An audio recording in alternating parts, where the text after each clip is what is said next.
It might be a brand new house, just built in 2015. But if they come out there and they find that you're not connected and you're supposed to be connected by law, they can condemn your house, which means you can't live there legally. And if you are there and they catch you living there, they can arrest you. Now, how would you like that? Be arrested for living in your own home. So this is the type of stuff that unfortunately we have to talk about because it's proliferating, from coast to coast, from border to border. And we're also getting this kind of stuff from the federal government. You can't do this, you can't do that, you can't do this. Wait a minute. I thought we had a constitution and we had a Bill of Rights and all that kind of stuff. No. That it's not going against the Bill of Rights. And if it is, then they're going to propose, well, how about we just amend the Constitution, like freedom of speech. Oh, we need to amend the Constitution. I find it fascinating that there are so many people on both sides of the political aisle that don't like the Citizens United decision because they continually say, well, we need to get the money out of politics. I don't know how many times I got to tell you this. Even back in the days of George Washington, our first president, there was money in politics. You will never, ever, ever, ever, ever, ever get money out of politics. This whole McCain-Feingold thing was to try to get money out of politics. Well, what happened instead? We ended up with super PACs. And more money is flowing in than people ever thought was there before. So you're not going to get rid of money out of politics. And the only thing that happens when they try to make these laws to try to make things better is to limit your freedom. And a lot of times, not only is it limiting your freedom, but it's directly contradictory to the Constitution. And then we have, a number of activist judges who say, no, that's okay. That's not going against the Constitution. And so now we're hearing a lot of talk, no debate, a lot of talk from the Obama administration. Well, maybe it's time that we amend the Constitution and limit people's freedom of speech. Well, who's going to decide what speech should be acceptable and what should not? So this is the kind of stuff that I have to constantly, and those like me in this particular field or this particular profession, we have to constantly be on guard for and tell you about, because you, the people, actually then have to go out there and make a decision on what type of country and what type of life you want to live. What type of country you want to live in. You want to live in the home of the brave, land of the free, or you want to live in a socialistic or fascist or communistic type of government? We're never going to have a monarchy. Thank goodness for that. But, do we want that kind of a system that isn't a free type of system? Now, before you answer, and if you think you're going to answer in the positive, yeah, we want, more government intervention.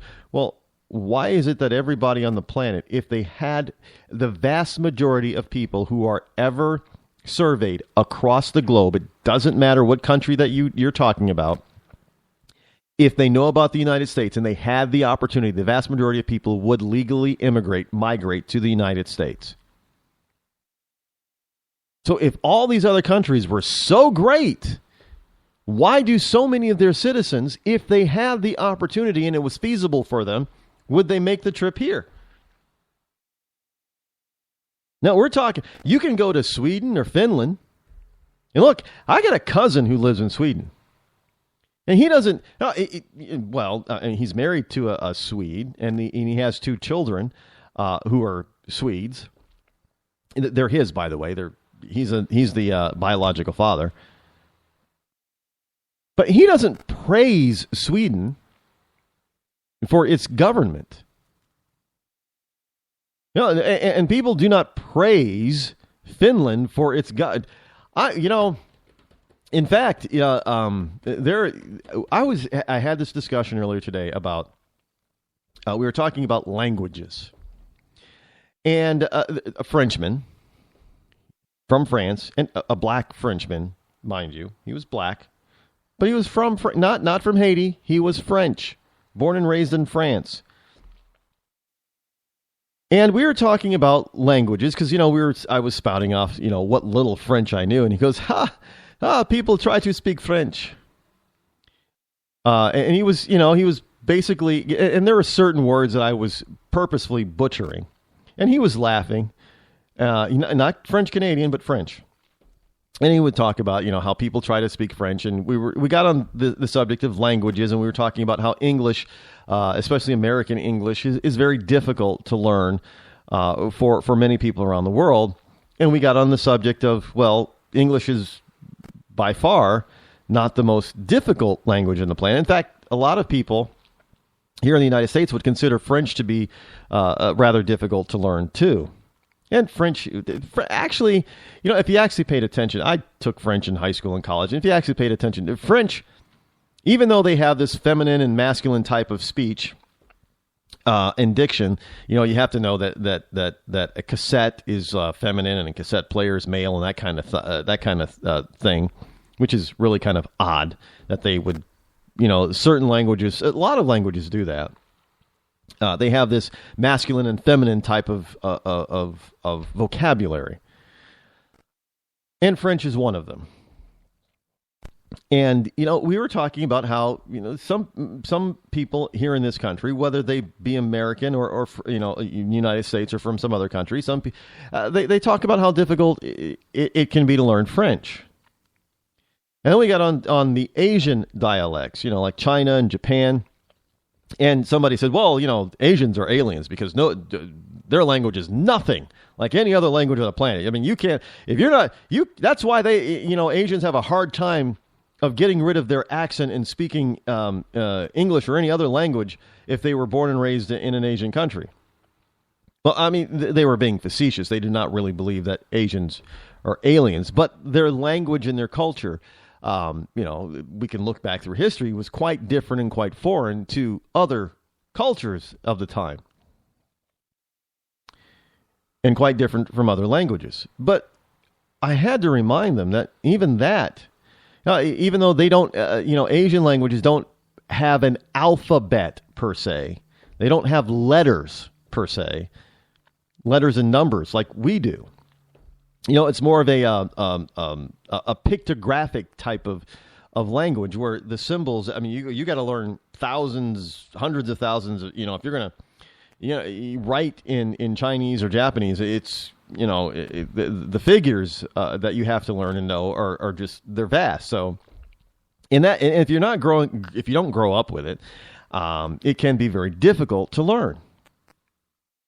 And especially if you're going to speak the language and speak it properly, especially Mandarin Chinese, the diction of it is so foreign to Western diction because, in Western culture, Western languages, for instance, when we ask a question properly, we often rise at the end of the sentence.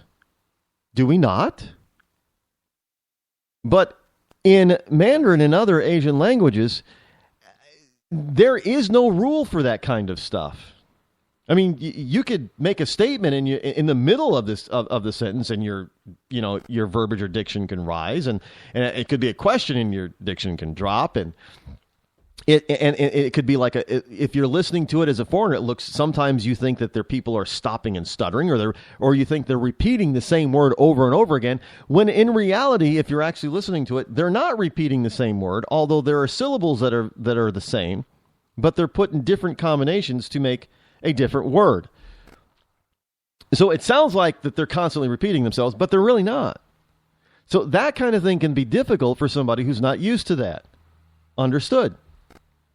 However, they're not the most difficult language on the planet to learn. The most difficult language to learn on the planet, and I'm not the one who says this, but a lot of people who are in the know, who study languages, tell us that the most difficult language to learn on the planet is Icelandic. And a lot of people are shocked to learn that. Well, who wants to learn Icelandic? There's nobody that lives in Iceland, right? Well, I mean, it's about 350,000 people that live in the country of Iceland. Yes, it's a country. And I joke today. I said, in Iceland, the shortest word they have has 15 letters in it. That's probably, I don't speak Icelandic, but that's probably not true. But if you were to look at words in Icelandic, they tend to be quite prolific with letters.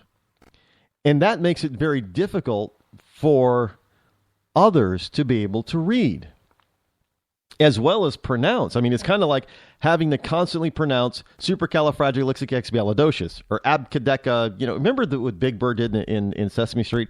Abcadeca suatiz. Basically, he pronounced the entire English alphabet as a single word. Well, that's everyday language for Icelanders, basically. And that's something that is very difficult for other people to understand. Now, why do I even bring that up? Well, Iceland is from what I've never been there. I would like to go there. I'd like to give it a visit. Iceland is a very beautiful, it's a country, but it's an island, obviously, yes. It's very beautiful. All the pictures I've seen here, even the cities, gorgeous place. And I think in the last 100 years, they've had one cop shooting.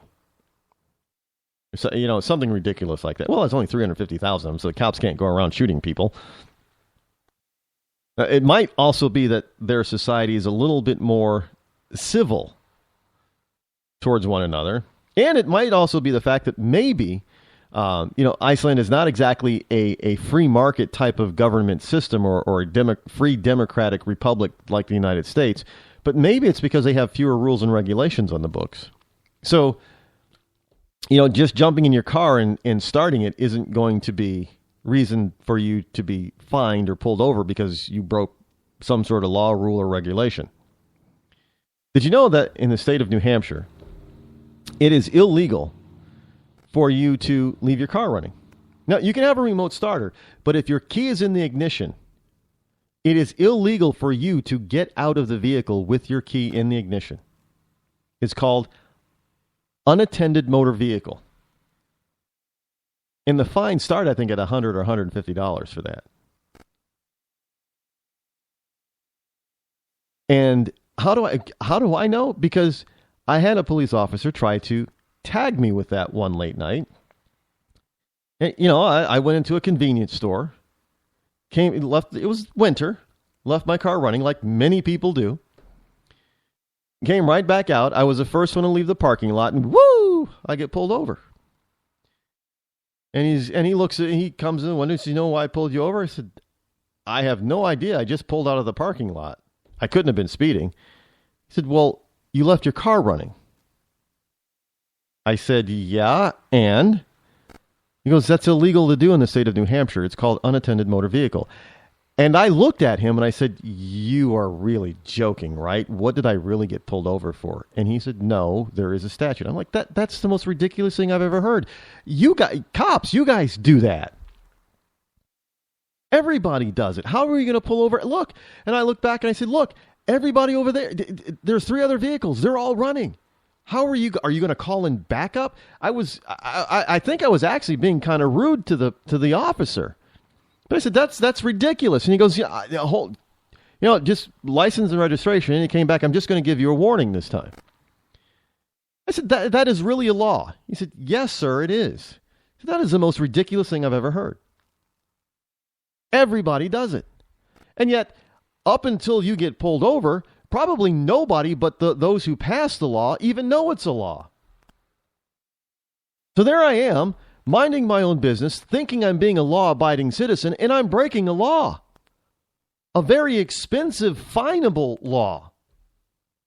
I had no idea. Now, we always say that ignorance is no excuse for breaking the law. Well, if nobody knows about that kind of law, which hurts nobody, except, well, maybe somebody jumps in the car and steals it. I think that's the reason why they can't. Well, we don't want people stealing your car. Well, that's my responsibility, isn't it?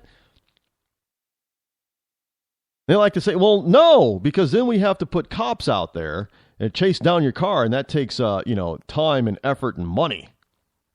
It puts the police officers in danger when they find it. Like, this is ridiculous. But this is the type of society that we're building today, where just about every single American, from the time that you wake up, hell, you're probably breaking a law while you're sleeping. I don't know, someplace probably has snoring as being an illegal act.